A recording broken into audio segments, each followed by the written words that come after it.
Nakakatuwa ngayong Friday. Wala masyadong traffic.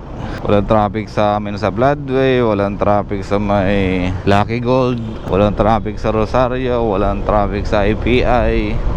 Dire-diretso lang. Kahit sa Julio Vargas, walang traffic. Sana pa uwi, wala din. Para makabalik tayo ng maaga. Late na kami umalis ng bahay kasi may sakit-sakit yung tiyan ni Cheryl. Constipated. Tapos syempre hindi rin ako makapagpatakbo ng mabilis kasi baka mahulog tayo sa lubak. Sartok. Yung body clock ko talagang alas 12 talagang alas 12 talagang tulog. Tapos ang gising alas 6. Sartok. Pinag-uusapan namin ni Cheryl kanina yung rider na nasaksak. Grabe yun.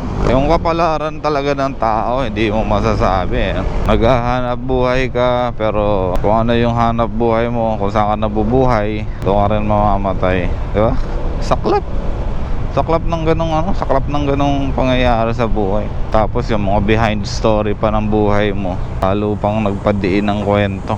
Ano lang kasi nung sa kanya, ang hirap lang kasi nung sa kanya, wala siyang kalaban-laban na hindi man lang siya nagkaroon ng pagkakataon na makaiwas, or kung hindi na talaga makaiwas, yung may pagtanggol man lang niya yung sarili niya. Wala patalikod talaga siya tinira kaya hindi ka naman makakaiwas na, kasi hindi mo naman nakikita yung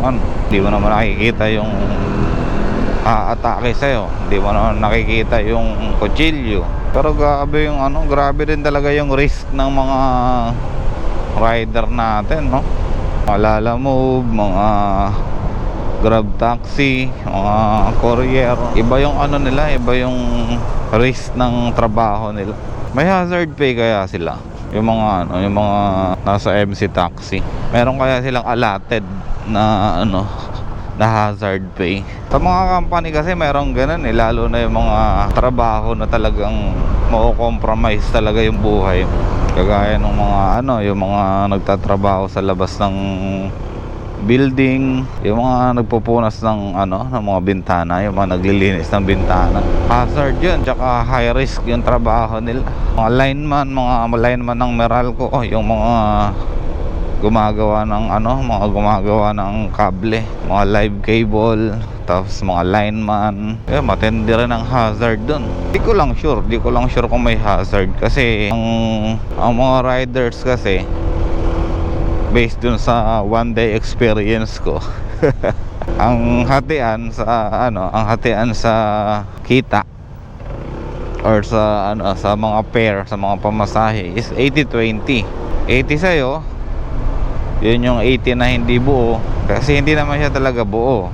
Magme-maintenance ka ng motor mo, maglalangis ka ng motor mo, maggagasolina ka ng motor mo. So yung 80 na yun, probably baka maging 50 na lang yun. Kasi syempre yun nga, yung maintenance, yung gasolina, kung ano-ano pang kailangan ng motor mo, di mo na makakuha ng buo yung 80. Unlike dun sa 20 na mapupunta sa operator or sa company, kagaya ng Lala Move ba?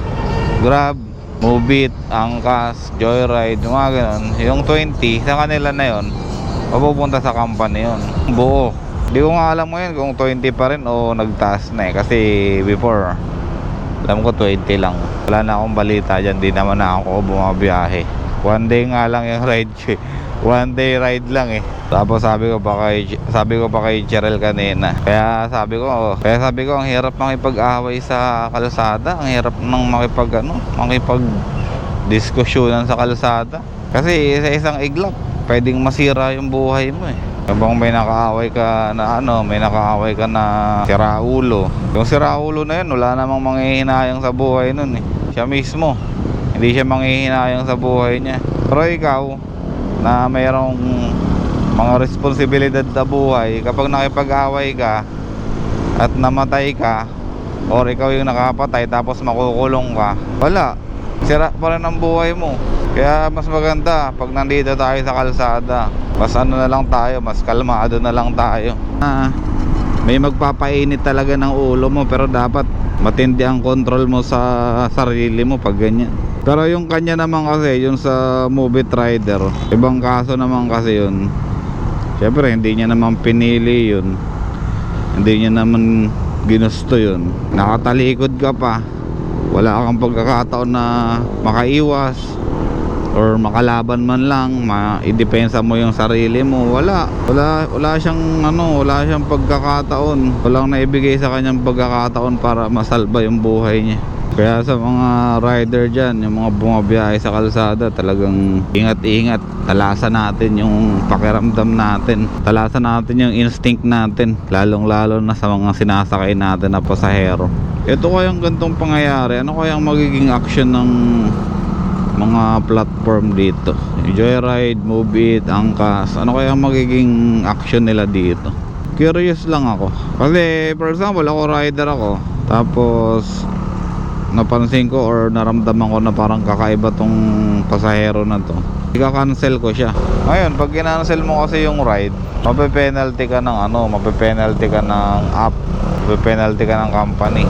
So, di ka makakapasok, I mean hindi ka makaka-ride, hindi ka makakabiyahe kasi may penalty ka, or masasaksa ka sa kalsada. Either. So yun yung yun yung palaisipan sa akin. Kailangan siguro may protection din ng kailangan siguro may protection din ng mga rider. Ano kayang palatandaan na isang lalaki o ang isang tao na magbubuk ng ride planong masama? Siguro makakatulong dyan yung mga otoridad, no? Kasi sila yung merong parang psychological knowledge sa mga ganyan, yung mga taong may gagawing masama. Tapos sa body language, sila rin siguro yung nakakaalam yan kasi sila yung may mga experience yan yung mga otoridad natin. Pag ganito, ganyan, yung pasahero nyo walang bitbit, walang kahit anong bitbit, tapos medyo balisa, medyo aligaga, pagdudahan nyo na, parang mga ganun. Pwede kaya yun, instead na cancel button yung ilagay ng app, possible threat. Pag pinindot niya yung possible threat, automatic maka-cancel yung ride. Hindi mape-penalize yung hindi mape-penalize yung rider. Kaya lang paano pag naabuso yung button? Paano pag lagi na lang ginagamit, puro cancel na, nakita mataba yung nakitang mataba yung pasahero, tapos maliit yung motor, talaki possible threat pala sa motor